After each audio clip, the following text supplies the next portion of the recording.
In knowing what you want, you don't just send off a rocket of desire that lingers out there and maybe sometime you'll run into it. The larger part of you becomes the vibrational personification, the vibrational equivalent of that desire.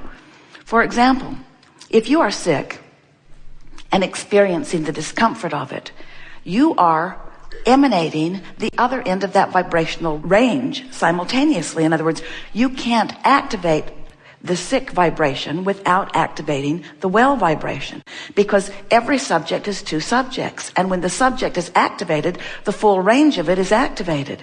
So if you're a little sick, you activate a little well. If you're really sick, you activate really well.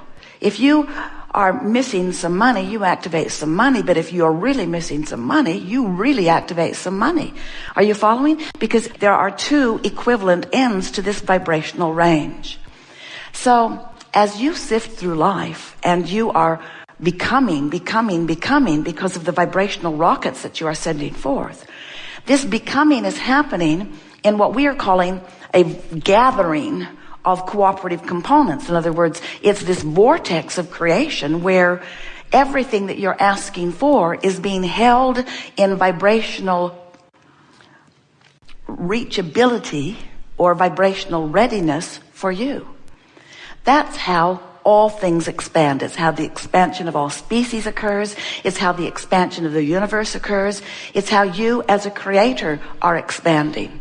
But we want you to understand, until you understand that there is a vibrational part of you that exists and that is offering a vibration that you can feel your relativity to, then you have no real guidance or conscious awareness, no accurate way of ever knowing where you personally stand in relationship to who you really are.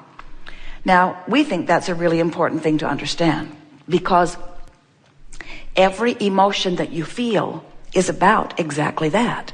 Every emotion that you feel is about your vibrational relationship with what you have expanded to. But before any of this can make any sense to you at all, you have to first accept that you are an extension of source energy. And for some that's easier. When you stand in your magnificent place and look about, seeing your planet spinning in perfect proximity to other planets, you have to acknowledge that there is more to this experience than humans moving about. You're wonderful, but you have not figured out how to scrape enough dirt together to launch another planet into orbit. In other words, there is a bigger picture going on of which you are an essential part. So that source energy part of you has extended a part of itself into that which is you. And the reason that we explain it to you that way is because we want you to understand those two parts, the non-physical and the physical. And most important, we want you to understand that the non-physical didn't all come here with you. In other words, source, the source part of you, the larger part of you, remains non-physically focused. So here you are, sifting through your life just like you intended to do, knowing what you don't want and sending constant rockets of improvement forward into this vortex, this vibrational reality. And as this vibrational reality is amassing, the source energy part of you is expanding because of what you're living. You in your physical body, out here on this leading edge of thought, we're not kidding you, are contributing mightily to the expansion of all that is.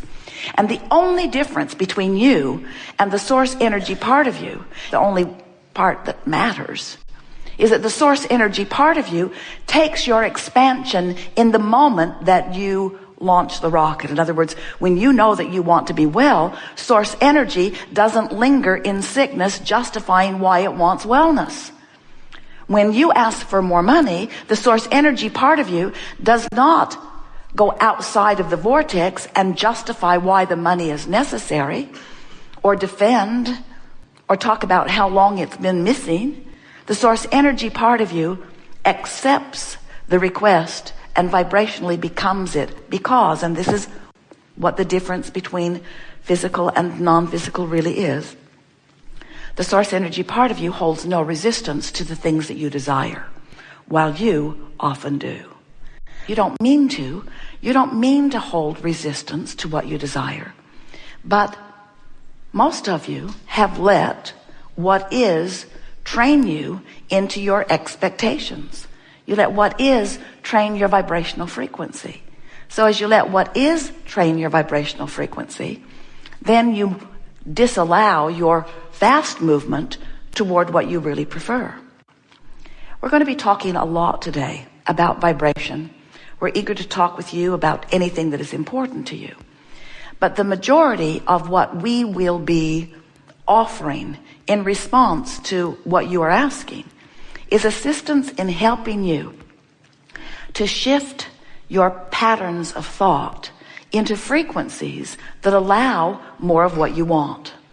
No one is deliberately holding themselves vibrationally apart from things they want. You just wouldn't do that. That's why people have a hard time understanding about law of attraction or deliberate creation. When we say you are the creator of your own reality, many people say that cannot be. I would not do this to me.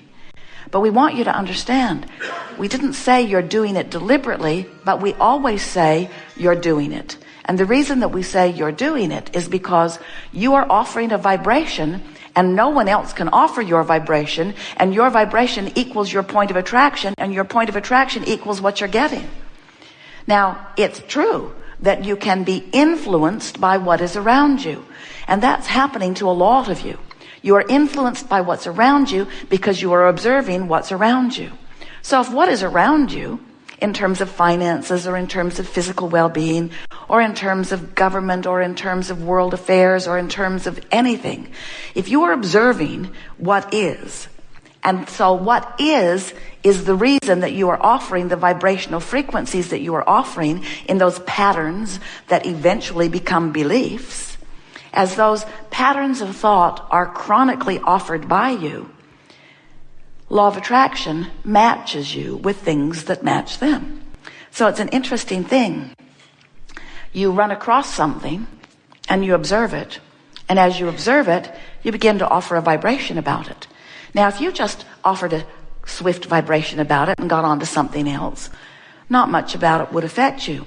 But if you contemplate it and talk about it and read an article about it and watch a television show about it and talk to your friends about it and discuss it, if your mother was talking about it when you were born and you heard it at the dinner table every night, or if the people that you hang around with at work are talking about it, if it's something that is active in your vibration frequently, now you've developed a pattern of vibration that we call an expectation or a belief.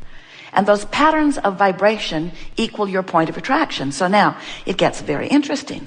So you have this belief, let's call it average. Things that you think about things. So you're moving through your life and you see something that is an exaggerated example of something that you don't want. And in that moment, an equivalent exaggerated example on the other side of the wave is launched into your vortex of creation. You know how it is, don't you? Don't you always know you want to be well when you are sick? Isn't that always when you know that more? Don't you always know you want more money when there isn't enough? Don't you always know that more? So you're launching this rocket of desire. The source energy part of you becomes the equivalent of it. And now you've got vibrational feedback going on because there are two vibrational aspects of you having a sort of meeting. And you can tell by the way you feel how the meeting is going. If you feel frisky, you're in good vibrational sync with your source. If you feel love or appreciation or joy, you're tuned in, tapped in, turned on. But if you feel worry, if you feel blame or guilt, if you feel concern, then your active vibration doesn't match the vibration of your source. And many would say, Esther will say to us, well, Abraham, the reason I'm worried is because I have this evidence. I saw this and I saw this and I heard this. This is why I'm worried. And we will say, it doesn't matter how valid your worry is. It's always the same thing. When you have something that you are worried about, even if you have evidence and reason to worry, even if someone has brought you information that is the reason that you are worried, what it really means is Your attention to this subject is different from the attention that your inner being is giving to the same subject. And Esther will say, but it's true. It's true. So shouldn't my inner being come over here with me and face the truth of this situation? And we say, your inner being is always focused upon your desire, never upon what you are worried about. So when you feel that concern or that anger or whatever the emotion is, it always, always, always means that you are focused in opposition to who you really are and to what you really want. And if you keep doing it, you're going to pull yourself further and further apart from what you want. There are many who say, well, shouldn't I go right to what I'm worried about and wrestle it to the ground and kill it? Shouldn't I confront it? Shouldn't I make it admit it? Shouldn't I make it own up to it? Shouldn't I make it tell the truth of what I'm worried about? And we say, we wouldn't touch that with a 10-foot pole. We would stay inside the vortex. In fact, we as your inner being do stay in there with who you are and what you want. And in time, you will come to understand that it doesn't matter what's happening anywhere in your experience. If you can stay true to the vibration of who you really are, you will always find happiness. And that, after all, is what you are always looking for. You want to be happy. Everything that you want, whether it's a relationship, whether it's a material object, whether it's a state of being or a condition, everything that you want is because you want to feel good. And really, those things that you think that you need in order to feel good, you don't need in order to feel good, because there are plenty of things that will help you to feel good. And if feeling good is your goal, then you could let everything that you're worried about go. You could let everything that is causing you concern, you could let it go. You don't have to fix it. You can let it go and go right into the frequency of who you really are and what you really want, and find the joy that you deserve, the joy that you are worthy of, without having to control all of those uncontrollable relationships, all of those uncontrollable conditions, all of those uncontrollable particles of life experience. You are the creator of your own reality, and you create it by sifting and defining and then aligning. If you've been listening to us for a while, you've been hearing us say that the creative process is really 3 steps. Step 1 is identify what you want, and life helps you to do that. That's what we're talking about. What you want is here in this vibrational reality. Step 2 is Source answers what you want. Now, that's what we were just telling you. Source becomes the vibrational equivalent of what you're asking for. The inner being, source energy part of you, becomes that expanded version. And step 3 is you must become a vibrational match to what you're asking for. And that's what we're calling, in the context of this gathering, moving into your vortex in alignment with who you are. So, now you understand the vibrational physics law that is at the basis of everything that you or anyone you know wants. It's fun to be in your physical body, having an understanding of who you are. It's fun being a creator once you understand the laws and you're able to line up with who you are. Creating cannot possibly be very much fun for very long if you don't understand the 2 vibrational aspects of you and the relationship that they have one to another. It is our powerful desire to assist you in remembering that the relationship that you seek is the relationship with the source within you. And if you let that be your first and truly your only priority, everything else must fall into place for you. So, we are eager to talk with you about anything that is important to you.